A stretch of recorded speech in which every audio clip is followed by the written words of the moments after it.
Singing gives us a gift.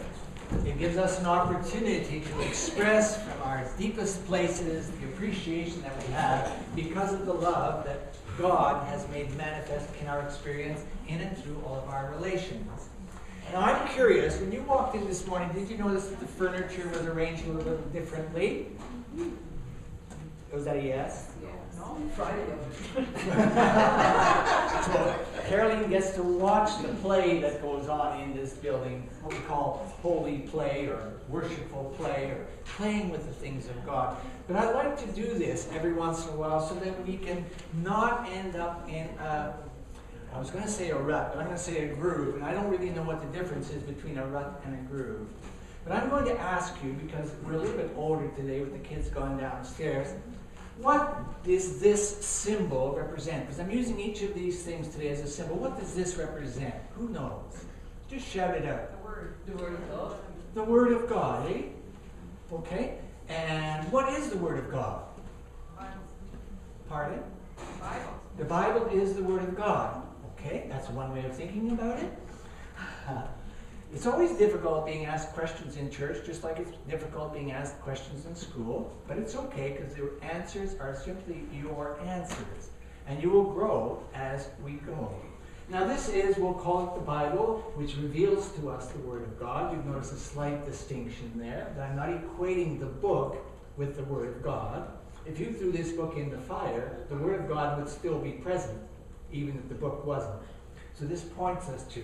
So what is this then? What does this represent for us as a Christian community or a community of faith?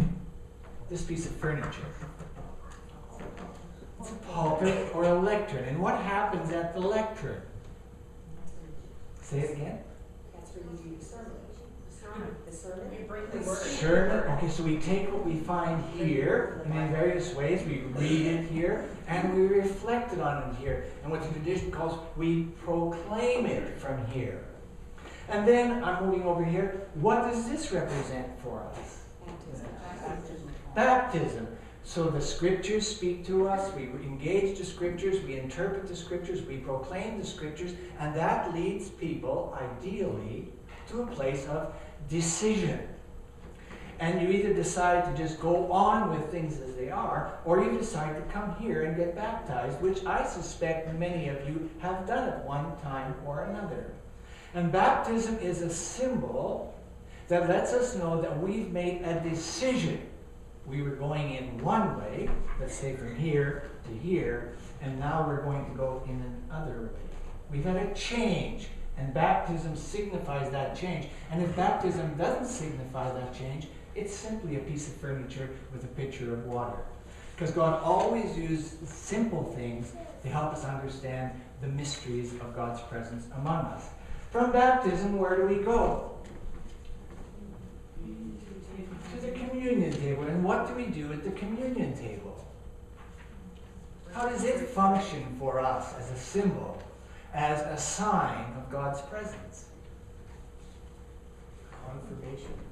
Say it again. Confirmation. God's formation? Confirmation.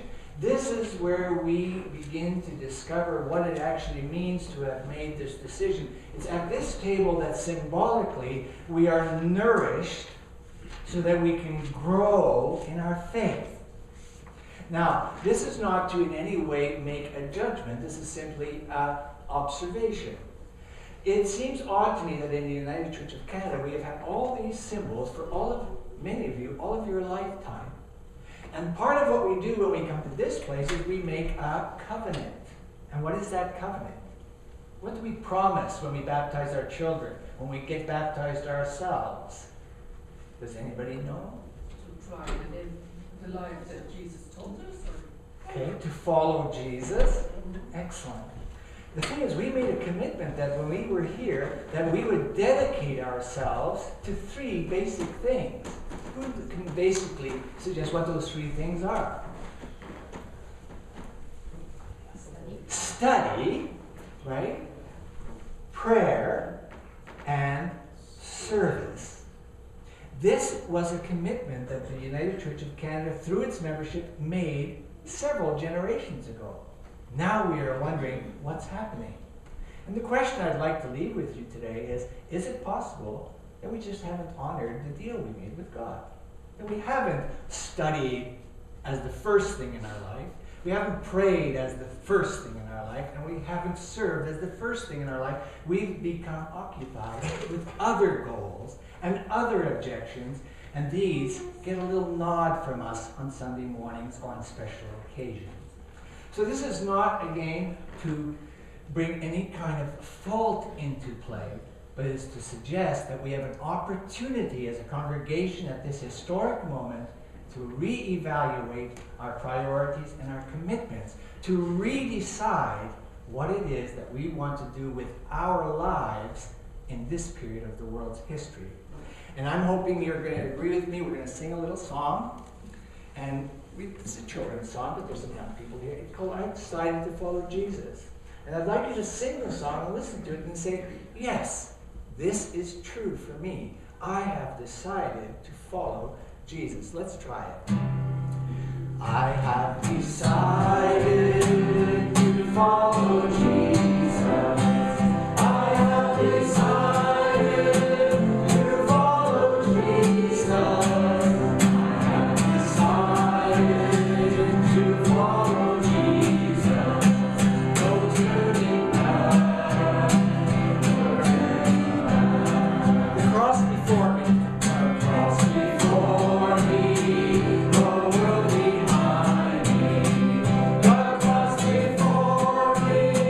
The world behind me. The cross before me. The world behind me. No turning back. No turning back. No, none go with me. No, none go with me. Still I will follow. Oh, none go with me. Still I will follow. Oh, none go with me. Still I will follow. No turning back. No turning back. It's about decision every day of our lives.